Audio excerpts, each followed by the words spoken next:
Welcome back to the 31st episode of the BatChums podcast.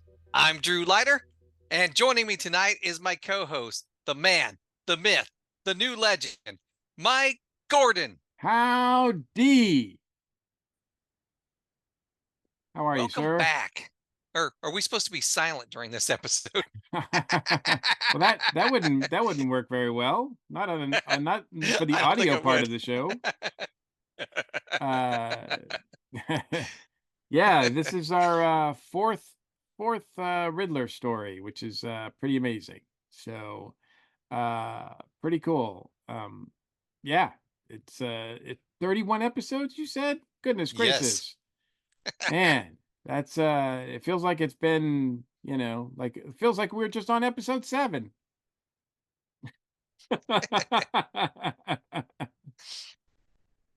So this is Batman season 1, episode 31, Death in Slow Motion. Episode aired Wednesday, April 27th, 1966. Directed by Charles R. Rondow. I know I butcher these names every time. And the writer was Richard Carr. And again, we mean no disrespect. This one is actually, we haven't had one of these in a little while, but this one is actually based on an actual comic story. But get this, here's a twist. It's based on a Joker comic story Well, called that's interesting. The Joker's Comedy Caper from Detective Comics 1940. Detective Comics number 341. This one was released in 65, 64, I think. So, um, yeah, originally it's I've seen a little bit of it. I haven't read the whole issue yet because, like I said, I always wait till the second part. But uh, you see the Joker is the one who is masquerading as Charlie Chaplin and other silent film comedians throughout the story, I think. So there is sort of I think we talked about this in the last Joker story, how he was kind of giving off clues like the Riddler, and there seemed to be this blurring of the differences between the Riddler and the Joker within the series. And so we're going to see that, I think, a little bit in this, the way it plays out, because it doesn't feel like a traditional Riddler story in some ways. I don't know if I would have picked on it if I hadn't known that it was based on an actual comic that featured the Joker, but certainly while I was watching it this time, it was pretty clear to me that this was not his typical MO. I mean, I think he shoots out a couple of riddles, but not nearly as many, and it doesn't seem as riddle based as some of his others. But the one thing that is true, that is consistent with all his appearances, is he really, more than anybody else, I think, wants to see Batman and Robin dead. That's for sure. In the heart of Washington Center, Gotham City's new Palace of the Arts hosts a silent film festival that concludes on a Wednesday afternoon. Amateur actors distract the audience while the box office is robbed. At Wayne Manor, Bruce and Dick are sitting by a fire in the study when the bat phone rings. The commissioner informs Batman that the Riddler has struck again. Bruce and Dick run into each other as they head to the bat poles. All right, Okay. I question for you. Was that an accident or was that scripted? Oh, that I don't know. That's interesting. Yeah, I didn't even. Yeah, that's I don't know if that's something that they just like. Yeah, they crossed paths or something, or left it in. But I want to go back to the whole. So we've got the Riddler, Frank Gorshin, doing a Charlie Chaplin impersonation. We get this whole thing, and it looks really cool. And I don't think, I don't know if this story was changed because of Frank Gorshin would have been better at this than Cesar Romero as far as doing the imitations of things like that. But I mean, just watching Frank Gorshin sort of try to be, or do the bits of Charlie Chaplin in the beginning, I thought was really, really fun. And just it's so, I mean, Frank Gorshin continues to be almost at a higher level than almost anybody else on this show, especially, the bad guys. And you know, I just I really, and I'm a big silent film guy, big Charlie Chaplin guy, so I really appreciated all that as well. I was not a stick in the mud like Mr. Van Jones was about it. You know, although I could see his point. I could see his point. It's interesting because Van Jones is played by an actual actor from the silent era, Francis Bushman, who was in a few movies with Neil Hamilton, who plays Commissioner Gordon, because Neil Hamilton also had a career in silence back in the day. So that's pretty interesting. So there's some ties there. Um, and not for nothing, but just something that I was like, "Whoa." It just was a big kind of surprise. The cashier, is played by a lovely young, African American woman, and it just took me aback because we just haven't seen many people of color on this show. Like, so it really kind of struck me, when the Riddler went into the cashier's office and there she was, and, of course, she suffers the same fate as any other color people on this show. They get gassed. Just ask Alfred. He knows that gas smell way too much, all too well. But yeah, so nice to see some diversity here. It's not just one color folks. So we see it sprinkled out throughout, like in the background, but this is the first time I really noticed an African American woman. And of course, later on, certainly with Eartha Kitt and everything, we're going to get more diversity a little bit. But and it's the '60s, so it's par for the course. But it's nice to see. At police headquarters, Chief O'Hara is baffled by why the Riddler would go after a box office of only $200. Batman reviews the riddle that the Riddler left at the box office. Why is a musician's bandstand like an oven? Robin figures out the answer. That's where he makes his bread. Batman figures out that the Riddler points to Batman figures out that the riddle points to Mother Gotham's bakery. Yeah. Okay. Um, Once again, Robin on it with the riddles, man. He is always on top of it, and throughout this, he's like a rock star when it comes to that stuff. Like, Batman should be pretty proud. Yes. at at Mother Gotham's bakery, Riddler robs the place while filming a silent film. His new girl, Pauline, distracts the baker with a sob story about her mother starving and then throws her shawl over his head. One of Riddler's henchmen knocks him out with a club. Next, Riddler and his henchmen confront the security guard at the payroll office. Riddler throws a pie made with whipped sleeping cream and nuts in his face. After taking out the payroll Nuts to personnel with pies you. also, I love that. Riddler, Riddler uses an explosive eclair to break into the safe. After stealing the payroll, Riddler leaves a clue in frosting for Batman. I had to laugh. He was so excited about that exploding eclair. I thought that was freaking hilarious. It is always a treat to see Frank Gorshin as the Riddler get excited about something. I mean, he just starts like, and credit to him that he's so limber and he just moves so well. But he really throws everything into it. And his laugh is just unmistakable. It's maniac. It's just great when he gets to that excitement level.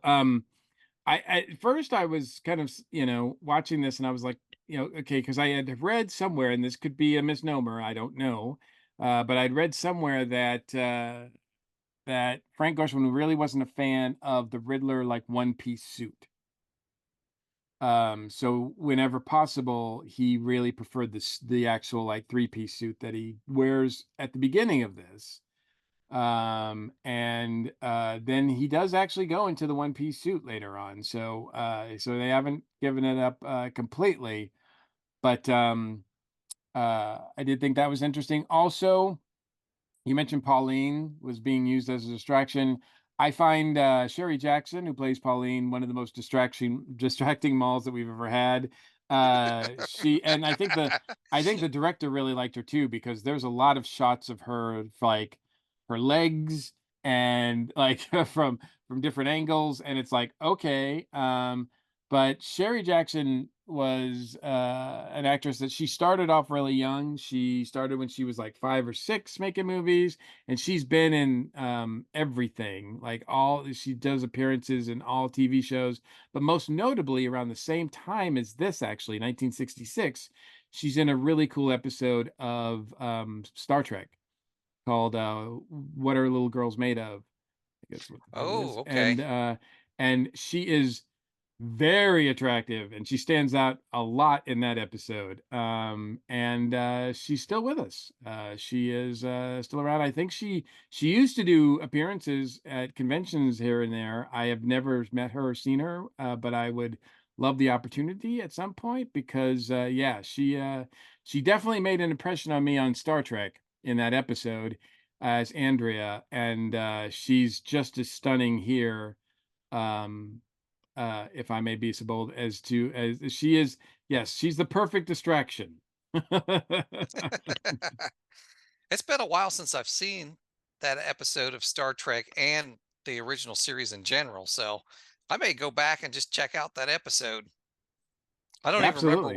I don't even remember what it's about, so Yeah, if as she plays well, I don't know if I want to spoil it then if you haven't seen it in a while. So but yeah, there's a I believe uh there's a big giant of an alien in that one too. Played, I think, by the guy. I think it's by Cassidy, who played Lurch. I don't know. I'd have to go back and do the research on that. But anyway, it's a standout episode. It's pretty good.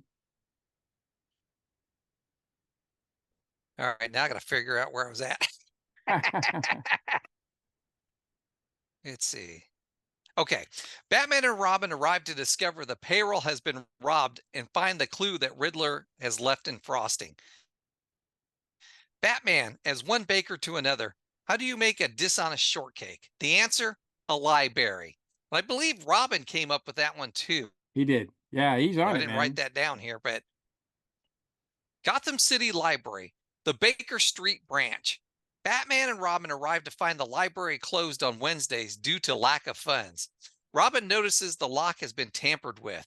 They use the bat key to open it. I had to laugh because this let's just pull out a key, any old key, and I guess open it yeah, he up. has a back key that can open up any door. Why didn't Um, they use that on that one museum back with the remember the episode with the Joker and the comedians hall? Why didn't they use the bat key then?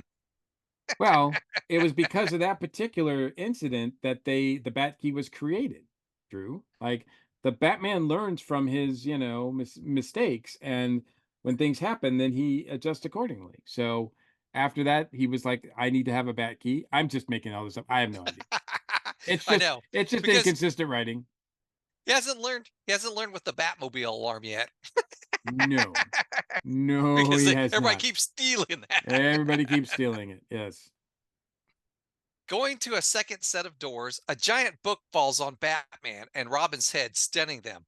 When they get up, they discover the title of the book reads A Pictorial History of Silent Films by Y. Flirch. So you're in the props department on this show, and then you get the items that are necessary. You have to make a bat key for this for that scene, and then the next scene you have to make a giant book that falls on them. And if I'm the prop guy, I'm like, wait, didn't we make a giant book last week? Like, we had a giant book last week, and that was Bookworm. This is Riddler. Why do we have a giant book here? We've got 2 giant books, Drew. We've got giant books all over the city. Um, I will say though, I did laugh out loud because I did not expect that that Batman and Robin were just going to get clobbered by this giant book that fell on top of him. I mean, it comes out of nowhere. You get no warning that this is No, coming. It was pretty funny. it was funny. I had to laugh because I don't have this in my notes, but we see back in, Riddler's hideout that they're watching the silent film, and he keeps playing over and over again the I don't book blame falling him. on Batman and Robin, laughing hysterically. It was it was funny. I gotta admit, I was there too. I was like, I did not expect that. I mean, they just go walking out, all of a sudden clobber, and I was like, wow, that's usually you get some sort of warning, but nope, not here. And as we know, like I said, it's consistent. One thing that's consistent with the Riddler, he wants to see them dead. He wants to see them hurt. He wants to see them expire in the most, we're going to find out soon, in the most violent and gruesome ways possible. When they open up the giant book, they discover two more riddles. Riddle number one: what do you find in a kitchen cabinet that is not alive? Riddle number two: when is a new car considered to be seedy? Back at the Batcave, with the help of Alfred, Batman and Robin figure out the answer to the first riddle: deadpans. Holy kinder, holy kindergarten! Robin figures out the second riddle quickly. A new car is considered seedy when it is a lemon. Alfred figures out that Riddler plans to rob a lemonade stand. Yeah, not quite, Alfred. That cad. Mr. Van Jones is a collector of deadpan silent films. He's invited Bruce Wayne to a party where nothing will be served but lemonade. Riddler and his henchmen arrive at the party first and spike the lemonade with Riddler's special formula. When Batman arrives at the party, he finds the guests in the most sour of moods. Suddenly, the guests break out into an all-out brawl. I like the pun. Sour. Yes. Sour lemonade, sour people. I like that. I'm not very Yep. good. I don't think they used that in the show. They missed that opportunity, Drew. Yes, they did. Robin is waiting in the Batmobile. When Pauline comes up to him dressed as Little Bo Peep, she tells him a man dressed in green jumped out of the bushes and seized her little brother. He shouted, "When is a bonnet not a bonnet?" Robin replies, "Bonnet, a bonnet is not a bonnet when it becomes a young woman." Suddenly, knockout gas comes out of Bo Peep's staff, knocking There's that. Robin out. There's that gas again.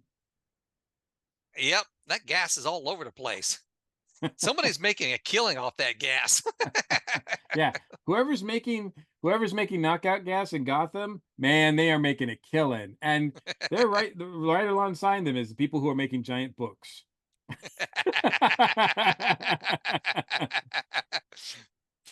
Batman tries to stop the crowd from fighting, but no one is listening to him.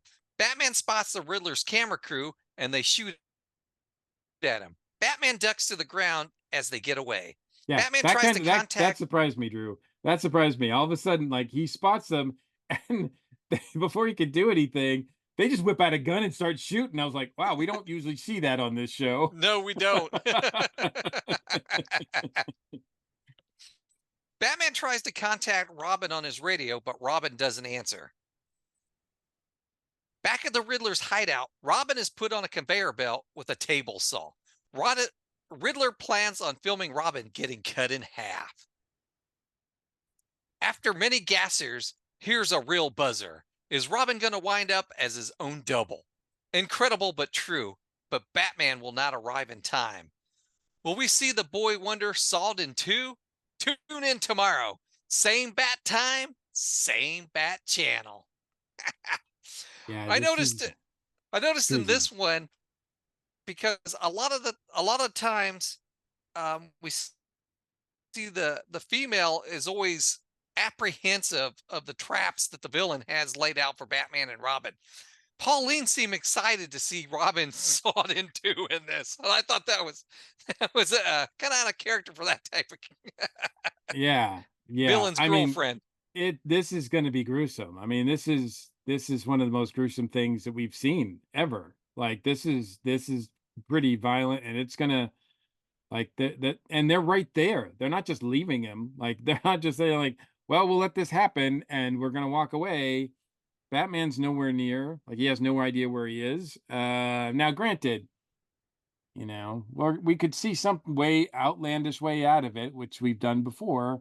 But it's pretty harrowing right now. What I do like though is that the Riddler's not all bad because he made sure that Robin was unconscious again before going into the under the blade. So I was like, well, that's nice of him. So he's not feeling the pain as much, so he'll be knocked out. So that's Is that nice the of him. real reason? Is that the real reason? Or is it just because he didn't want him squirming around or trying to get away? Hey, I was trying to give the guy the benefit of the doubt here.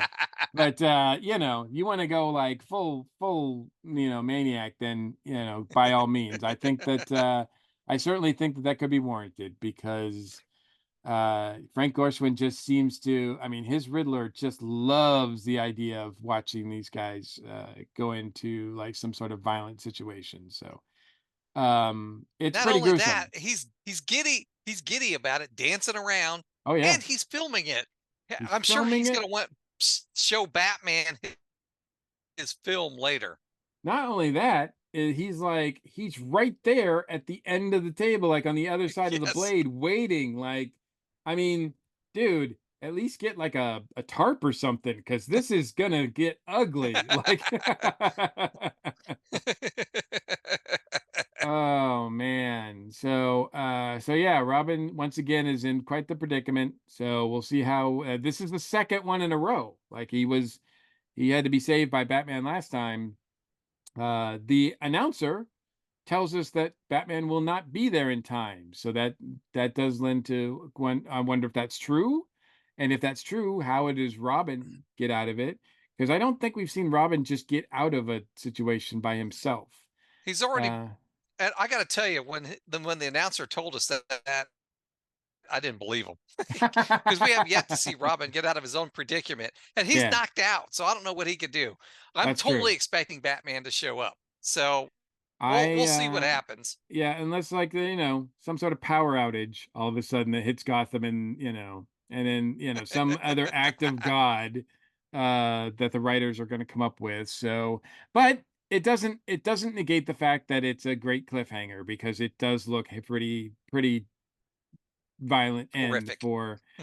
for Robin. And yeah, I have to give him the credit for that. And again, Frank Ocean just sells it. So, good job on all parts.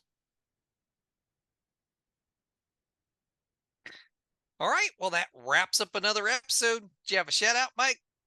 My shout out is going to go to the other podcast that I do, or one of the other podcasts that I do, and that is Earth Station Who. So we're still reviewing every episode of Doctor Who, not in order. So we're not like Drew and I. We don't do it in order. Although we do review the new episodes when they come out. And if you're watching this, we're on YouTube. And if you're listening to this, we are available at all where you get all podcasts on the Earth Station One network, on the ESO network. So yeah, if you're interested in Doctor Who and you want to, join us for some of our discussion of classic episodes, new episodes, some of the extended universe episodes, some of the things that they do with Big Finish and the books and the comics and stuff like that, we talk about all sorts of things. So we just got finished, as we're recording this, we just got finished reviewing the new season. And we definitely enjoyed it. It was a really enjoyable time to talk about it too. They'll give us a lot of stuff to talk about, which we'll be talking about, I'm sure, going forward many, many times, referring to the things that have happened. So, and this whole new take on the Doctor, which some people are not appreciating and some people are. So it's been a lot to talk about. And that's great. We like a show that gives us a lot to talk about, which BatChums does as well. All right. And I'm going to shout out about the new Star Wars series, The Acolyte, because I've checked out the first two episodes, and I'm enjoying this. I'm enjoying the series so far. I know I've seen some people not enjoy the series, but I'm enjoying it just because it's different. We're getting to see new characters, different time period in Star Wars. Getting tired of some of the same old, rehashing the same old things all the time. I'm kind of happy to see some new characters and some interesting things. A lot more Jedi. So yeah, I'm excited to check it out. I don't know if you've checked it out It's yet on or my not. list. It's on my list of things to do, and I definitely want to check it out. I've heard overall pretty good things about it. So, I'm really curious about it. So I will be with there as well. But I will add your party recommendation to the list, and I will check that out as well. All right. If you'd like to comment on anything we've talked about tonight, you can reach us at our feedback line 317-455-8411. Leave us a message, text us, or you can email us at batchumspodcast@gmail.com. Lots of ways to get in contact with us. We're waiting to hear from you. All right. You ready to get out of here, Batchum? Sure thing. Bat chums are ready to move out. Atomic batteries to power, turbines to speed. Thanks for joining us, and we'll see you next time. Same bat time, same bat channel. Don't worry. The worst is yet to come. Hope that's not true for Robin.